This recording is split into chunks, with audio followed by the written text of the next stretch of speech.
Hello বন্ধুরা, সকলে কেমন আছো? আশা করি সবাই ভালো আছো। আমিও খুব ভালো আছি। মিনাস ব্লগ চ্যানেলের সবাইকে স্বাগত। তোমরা ভাবছো যে আমি ব্যাগপত্র কেন গোছাচ্ছি?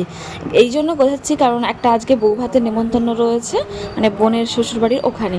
তো ওখানে আমার মাসির বাড়ি, ওই মাসির ছেলের বিয়ে, আজ রিসেপশন রয়েছে, তাই আমাদের সবাইকে ইনভাইট আছে। তো সেই জন্য আমরা ব্যাগপত্র গোছাচ্ছি, কিন্তু আমার একটু যাওয়ার ইচ্ছে নেই।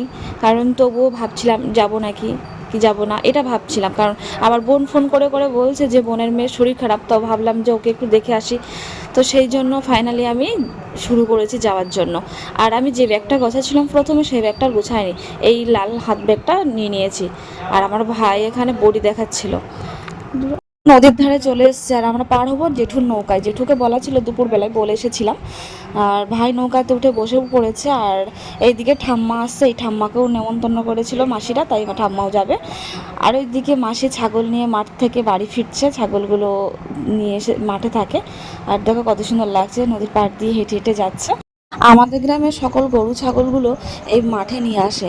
অবশ্য মাঠ নয়, এখানে যে ফিশারি হয়, ফিশারির ভেড়ি আছে, সেই ভেড়িতে ঘাস হয়। আর ওখানে আমার মা দাঁড়িয়ে রয়েছে, এগোতে এসেছিলো। তারপরে আমরা একদম এপারে চলে এসেছি, বন্ধের এপারে। আর এখানে জেঠু নৌকা ধরবে, আর নৌকা ধরলেই আমরা নেমে যাব। ও নৌকাটা একদিকে চলে যাচ্ছিল বলে ভাই আবার ওই গাছটাকে ধরে রক্ষা করার চেষ্টা করছিল সাপোর্টিংয়ের জন্য। তারপর জেঠু নেমে পড়েছিল। তারপর সবাই আমরা নৌকা থেকে একদম নেমে পড়েছি। তারপর জেঠু আমাদের ছেড়ে একদম ওপারে চলে গেছে, দেখো কত সুন্দর করে যাচ্ছে। তারপর আমরা হাঁটতে শুরু করেছি। তবে এপারে আসার পর বেশি এখানে কিন্তু এইরকম কাটা গাছ দেখতে পারবে। কাটাগুলো আমি দেখাতে পারিনি, কিন্তু ওই গাছগুলো কিন্তু সব কাটা গাছ। খালি পায়ে যদি হাঁটা হয় তবে তাকে সাবধানে হাঁটতে হবে, নাহলে কাটা ফুটে যাবে। আর এখানে ভাই তো একদম লুঙ্গি পরে চলে এসেছে দক্ষিণ ভারতের স্টাইলে।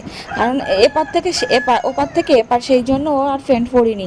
আর যেহেতু খুব গরম পড়ছিল, তারপরে বন্ধের বাড়িতে এসে ঢুকে দেখি কেউ নেই, সবাই বাড়ির বাইরে হয়তো আছে। কিন্তু তা না, পুনম আর পুনমের বাবা আর আমাদের অপর্ণা ছিল এখানে, ওরা রান্না করে লুকিয়েছিল। তারপর ধাপ্পি দিয়েছে পুনমের মামি উল্টো। যে বিয়েবাড়ি যাওয়ার জন্য এত আনন্দ করছিল, যে বলছিল শাড়ি পরবো, তারই গায়ে জ্বর চলে এসছে। পুনমের এত গায়ে জ্বর, আর জ্বরটা আস্তে আস্তে বেশি বাড়ছিল।